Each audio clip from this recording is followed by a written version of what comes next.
Eto pa mga bossing ko, punta ulit tayo dito. Pakita ko lang mga bossing ko ang kaganapan dito sa aking napakamahal na anak. Pero mahal ko lahat sila mga bossing, patas po yan. Ako yung tipo ng ganun. Kapag binilan yung isa, hindi pwedeng hindi bibilan yung isa. Ngayon, kapag hindi kaya bilan yung isa, wag muna, mag-iipon muna. Ganun po mga bossing. Yan, parehas ko naman silang pinapagalitan. Parehas ko silang love mga bossing ang aking mga anak. Ngayon po mga bossing, ayan, nilagyan ko dito nung lamesa para yung ibang picture kasi ang daming picture ni Jovelyn ay mailagay ko po dyan. Tapos, hindi ko lang naumpisahan pa. Tatagtadin ko ng angel yan kasi tinuturing ko nga po na ang aking anak ngayon na si Jovelyn ay isang angel na mga bossing. Yan. Tapos, nilagay ko yung mga insenso doon sa ilalim. Mayroong insenso at kamangyan, Chinese incense. Tapos, meron akong Himalayan salt para naki-cleansing. Tapos, meron din akong uling na nilagay po dito para naki-cleansing ang kapaligiran. At walang amoy po dito, kahit amoy kandila. Parang wala na nga pong amoy na kandila. Kasi nung una, wala pa po siyang ganyan. Amoy, ano po siya. Pagka pumasok ko dito, amoy mo talaga yung kandila. Kasi hindi ako nag-aalis na ng kandila. Para liwanag ng aking anak na si Jovelyn. Ayan po. Tapos, naglilis po kami dito. Tapos dito ko nilagay yung sopa na favorite niyang upuan. Tapos lalagyan ko siya dito ng sliding. Kasi gusto ko private itong lugar na ito. Itong pwesto lagi ni Jovelyn. Ayan. Ang ginawa ko pa mga bossing ko, dito ko in-enter yung mga pampaswerte po namin. Kasi naniniwala ako na si Jovelyn nga po ay may taglay talagang swerte mga bossing. Lalo na sa negosyo mga bossing. Dahil meron po siyang supot nung pinanganak po siya. At siya po, nagsimula lang sa 5,000 pesos na inutang ko sa kanya dahil matipid po yung batang yon. Siya po ay nakaipon. Sabi ko, anak pa utang naman ng 5,000 pesos. Kasi yung mga panahon na yon, talaga diba nagsimula sa scratch, yun po. Meron siyang 5,000 pesos. Sa kanya nagsimula ang 5,000 pesos. At yun nga po ay napaikot ko na kasi nagmula sa maswerte. Kung naniwala kayo sa mga ganon mga bossing. Ngayon po mga bossing, dahil sa kanya nagsimula po ito mga bossing ko at may dulot po siya talagang swerte. Para lalong yung aking mga pampaswerte ay masigit na maging maswerte, dito ko siya ilalagay. Kasi yan po mga bossing kapag po pumasok kami sa isang tindahan, walang tao. Kasi naiinis kami, kapag nandun na kami, dumadami ang tao, mga bossing, hindi kami madalas na-assist. Or kaya yung mga marunong sa mga ganun sabihin, huwag muna kayo umalis kasi alam nila na parang may dulot na swerte, biglang dumami yung tao, yung ganun mga bossing. Kaya dito ko in-enter yung aking pampaswerte, inilipat ko doon yung sa kabila, yung sa online po namin. Pero bukod yun sa highway mga bossing, dito po kami magla-live mga bossing. Yan, start na po ng live namin. Tinatapos lang namin yung paghahakot. Yan, lagi na tayong magla-live mga bossing. Para lalo tayong malibang. Ayun nga po. At dahil nga po sa nakikita ni Jovelyn na lagi ako umiiyak, malungkot ako. May araw na umiiyak lagi ako. May araw na yung pagising ko pa lang umiiyak na ako. May araw naman po na parang sa akin okay lang. Parang ganun. May mga ganun pong araw. Ngayon po, kaya in-enter ko siya dito para higit na maging maswerte. Kasi alam ko, naniniwala ako na ang aking anak na si Jovelyn, pati si Justin, maswerte rin po yun. Dahil, yun nga po, kaya nasundan namin si Justin. May nanghula sa akin, sabi niya, maswerte yung anak mong panganay, pero mas maswerte kapag sinundan mo pa ng isa at magiging lalaki yung anak mo. Totoo nga po si Justin. Tapos, sabi niya, pag tungtong na 7 years old, suswertihin na kayo. Ayun. Kumbaga, magsusunod-sunod na yon. Ganun nga po ang nangyari. Pag tungtong na 7 years old, noong 2019, kung napansin nyo, nagsimula na rin po akong mag-vlog mga bossing. Dati-dati, ang dami-dami ko ng mga vlog mga bossing, iba't ibang account. Pero hindi pumatok mga bossing at wala man lang nanonood po dito. Pero nang tumungtong ng 7 years old yung aking anak na bunso, nagsunod-sunod na mga bossing ko. Ang mga blessing na dumating, sinabayan pa ng aking anak na yun nga po, siya yung tagagawa namin ng account mga bossing, si Jovelyn. Kumbaga tandem po mga bossing. Kaya dito ko siya inilagay. Kaya ang ginawa ko po, ayan, busy-busy po kami. Dito lang ako nakapagbasa ng tarot card ng isang araw. Palagyan ko dito ng sliding para in case na kahit wala kami, may naka-private po yung pinaka lugar ng aking anak. Dito siya mahilig matulog mga bossing yan. Dito siya mahilig matulog. Tapos, ito nga po mga bossing yan. Off ko lang yung mga ilaw. Yan. Dito ko po inilipat lahat. Yan yung mga pampaswerte. Para higit na maswerte. Tapos i-wish ko, anak, lahat ng mga bossing na mag-aabil sa atin, ay bigyan mo ng swerte. Kasi swerte po talaga siya. Ang dami pong, sabi po na bakit kwento naman po niya na nagsimula talaga kami. Talagang sa wala mga bossing ni makain po, wala mga bossing. Tapos yun, lagi kong hagilap yung mga kapatid ko. Tuwing Pasko, lagi ako nagsasabi na ganito ibigay mo. Kumbaga, nangungontrata na ako mga bossing para meron akong maihanda sa bagong taon. Ganun po. Inikutan ko yung aking mga kapatid. Kaya kapag nag-message ako, sabi, oh, ano na naman? Ganun pa mga bossing. Pero ngayon, nababalik-balikan ko, natutuwa na lang ako. Kasi lahat naman po sila ay, kumbaga, kahit na hindi naman ako napapawalan, hindi ako pinahihindian mga bossing. Kaya bumabawi naman po ako ngayon kapag, syempre, pag tayo nakakaluwag-luwag, tayo naman mo magbibigay mga bossing. Ngayon po mga bossing, kaya i-wish ko lagi, Joelyn, bigyan mo ng swerte lahat ng mga bossing na mag-aabil sa atin, lahat ng mga naniniwala. Ayan, hayaan mo silang maging matagumpay sa buhay. Ayan. May araw talaga na positive ako, masaya ako, pero positive pa rin, lumalaban pa rin po sa hamon ng buhay. May araw na umiiyak kasi namimiss ko na talaga yung aking anak mga bossing. Yung mga, hindi hanggang ngayon, hindi ako makapaniwala. Ayun nga po, laging nasa isipan ko lang na nandyan lang po siya, or kaya po, minsan, basta hindi ko matanggap, mahirap pong tanggapin. Pero, yun nga po, kailangan ko lumaban ko ng kawawa yung mag-ama kong dalawang.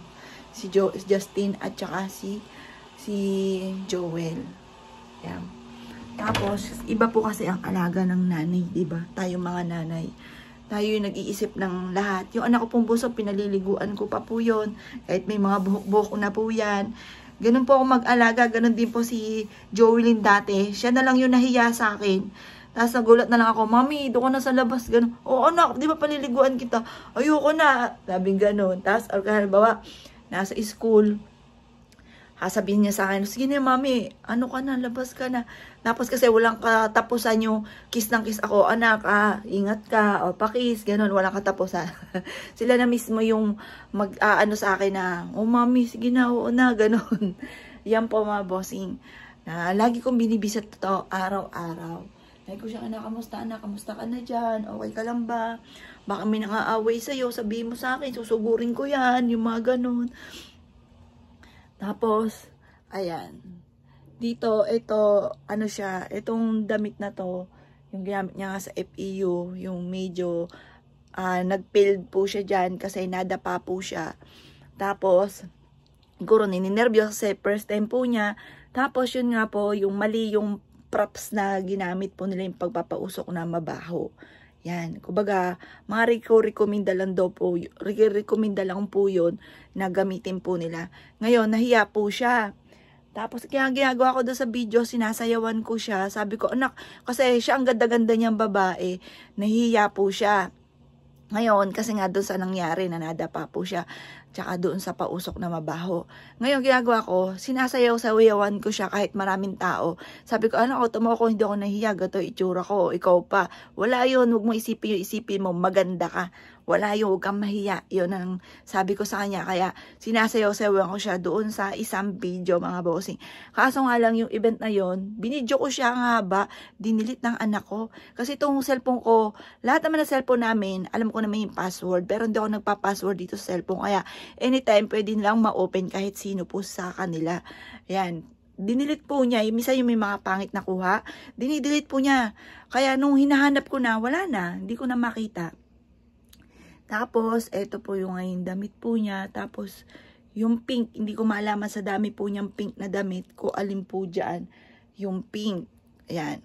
Tapos, ito po, puno rin po ito ng damit tong kabit ito. Nang hinayang lang ako na itapon kasi, or ipamigay kasi buong buo po siya at malaki.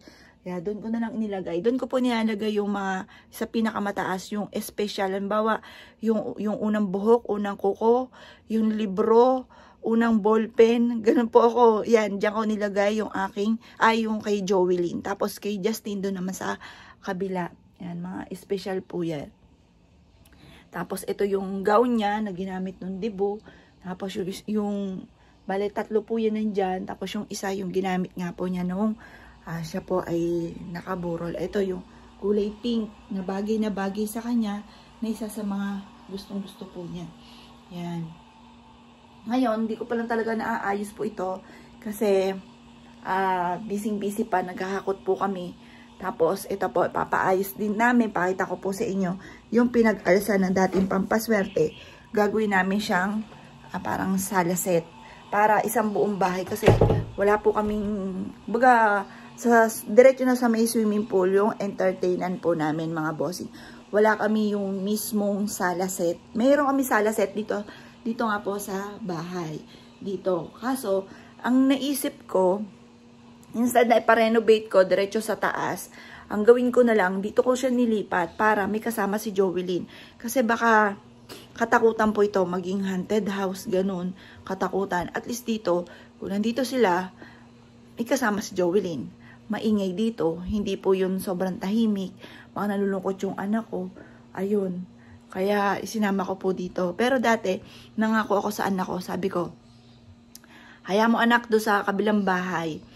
Hindi ako maglalagay ng mga pampaswerte kasi, at saka yung mga paninda po namin, mga damit, mga bag, hindi ako maglalagay doon. Dahil kasi, doon lang talaga, sa inyo lang talaga ni Justin kayo lang doon. Gawin yung laruan, tambayan, ganon.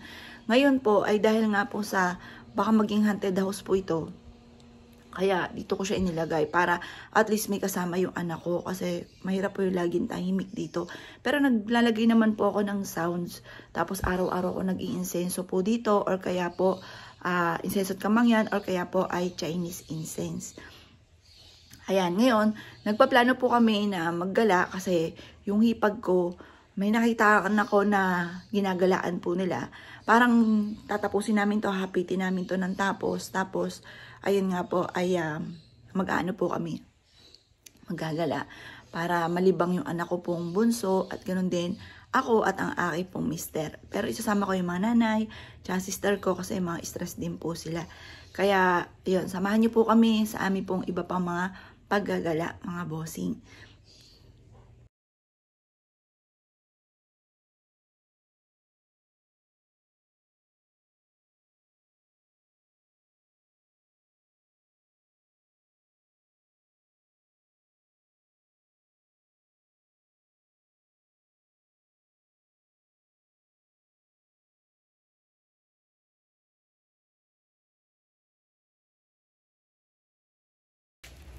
Eto pa mga bossing ko, ay meron kaming pag-giveaway sa lahat ng mga bossing na magwo-walk-in mga bossing ko doon sa highway sa pwesto po namin.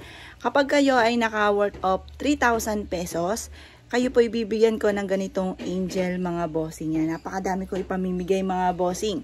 Ngayon po, sa mga nag-a-avail naman sa online, basta sagot yung shipping fee po nito mga bossing ko ha. Hindi ko sagot yung shipping fee, pero bibigyan ko po kayo basta naka-worth of 3,000 pesos po kayo mga bossing. Kaya lubos-lubosin nyo na mga bossing ko. Inuubos ko lang po ito mga bossing. Dahil may paglalagyan ako ng rack na ito. At syempre, give love on Christmas Day mga bossing. Kaya mga bossing, lubos-lubosin nyo na. Mahal din po ito mga bossing. Kahit isearch nyo po ito mga bossing ko or pumunta kayo sa mall. Pricey rin po yung ganitong mga angels mga bossing. Pero, ipapag-giveaway ko na lang po ito sa inyo po mga bossing. Ganun kalab ang mga bossing ko mga bossing.